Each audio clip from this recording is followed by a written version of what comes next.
नमस्कार, मैं हूं डॉक्टर देवांगी जोगल, जो कि आयुर्वेद हॉस्पिटल सूरत गुजरात से। दिवाली के दिन नज़दीक आ रहे हैं।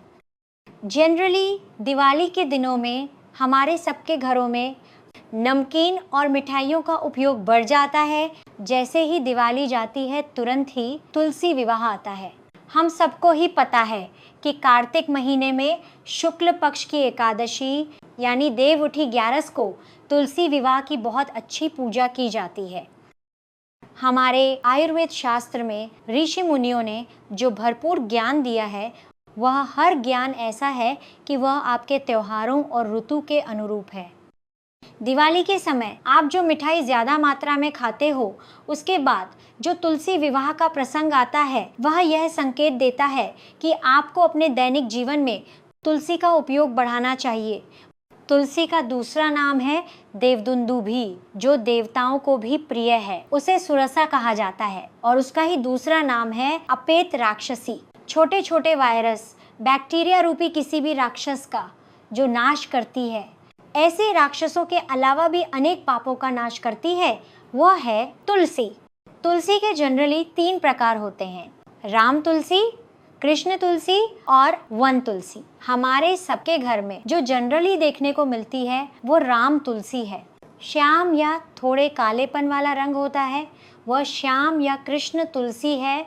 और बारिश आने पर जंगलों में, खेतों में साइड पर जो देखने को मिलती है वह वन तुलसी है। जनरली ऐसा कहा जाता है कि इन तीनों तुलसी में कृष्ण या श्याम तुलसी गुणों की दृष्टि से उत्तम है, जिसके अद्वितीय गुणों के कारण किसी भी दूसरी वनस्पति से उसकी तुलना नहीं होती। उसका नाम है तुलसी। तो चलिए अब हम देखते हैं कि इस तुलसी में कितने गुण मौजूद हैं। तुलसी उत्तम वात कफ नाशक है, मतलब शरीर में अगर आपको कोई भी कफ के रोग हैं, सर्दी है, खांसी है, एलर्जी है, टॉन्सिल्स हैं, बार बार ऐसी चीज़ होती है, तो निश्चित रूप से अपने रूटीन में हमेशा तुलसी को शामिल करना चाहिए। और दूसरी महत्वपूर्ण बात, तुलसी उत्तम प्रदूषण नाशक है। बापालाल वैद्य ने अपने निघंटु आदर्श नाम के ग्रंथ में बहुत अच्छी बात शेयर की है, और वह भी साइंटिफिक रूप से। वर्षों पहले मुंबई में विक्टोरिया गार्डन और अल्बर्ट म्यूजियम बन रहे थे। उस समय वहाँ मजदूरों में इतने ज़्यादा मच्छर फैल गए कि तेजी से मजदूर बीमार पड़ने लगे।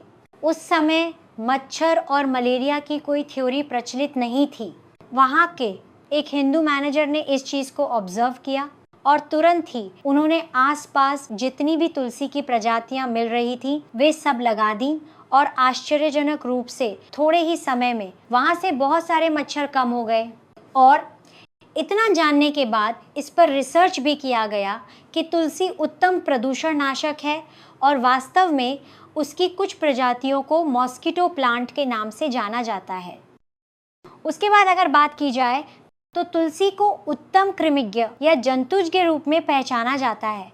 जनरली दिवाली के समय हम मिठाइयाँ ज़्यादा खाते हैं, इसलिए शरीर में कृमि होने की संभावना बढ़ जाती है। इसलिए उस समय के बाद अगर तुलसी का हमेशा सेवन किया जाए तो इन मिठाइयों के कारण कृमि बढ़ने की संभावना को हम रोक सकते हैं। और हम सब जानते हैं कि दिवाली के बाद सर्दी आती है मतलब औषधीय पाक की सीजन। तब तो हम उड़द का पाक, मेथी पाक जैसी बहुत सारी चीजें खाने वाले ही होते हैं।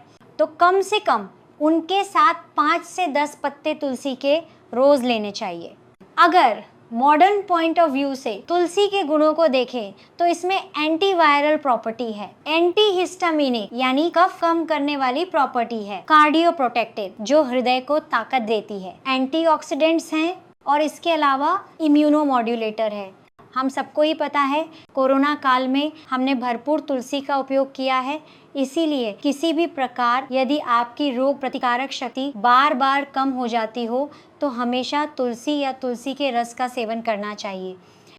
एक महत्वपूर्ण बात मैं आपको शेयर करना चाहूँगी कि तुलसी को आयुर्वेद के महर्षियों ने दूध के साथ विरुद्ध आहार माना है।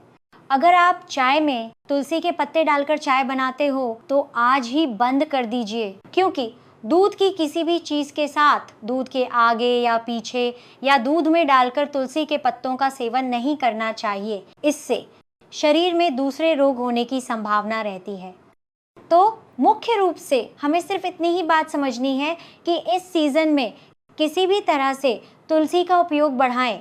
या तो आप सुबह शाम 5 से लेकर 12-15 पत्ते चबा सकते हैं, या तो तुलसी के पत्तों का काढ़ा ले सकते हैं, या तो सूखे तुलसी पत्तों का पाउडर आधा आधा चम्मच ले सकते हैं। और कई बार अगर शरीर में आपको स्किन डिजीज हो गया हो तो तुलसी के रस को वहां पर लगा भी सकते हैं। एज वी नो, सर्दियों में ड्राई स्किन होती है, इसलिए त्वचा के रोग होने की संभावना भी बढ़ जाती है। तो आशा रखती हूँ कि तुलसी की यह जानकारी आपको निश्चित रूप से उपयोगी लगी होगी। और दिवाली में मिठाई खाइए, लेकिन तुलसी के पत्ते खाना मत भूलिए।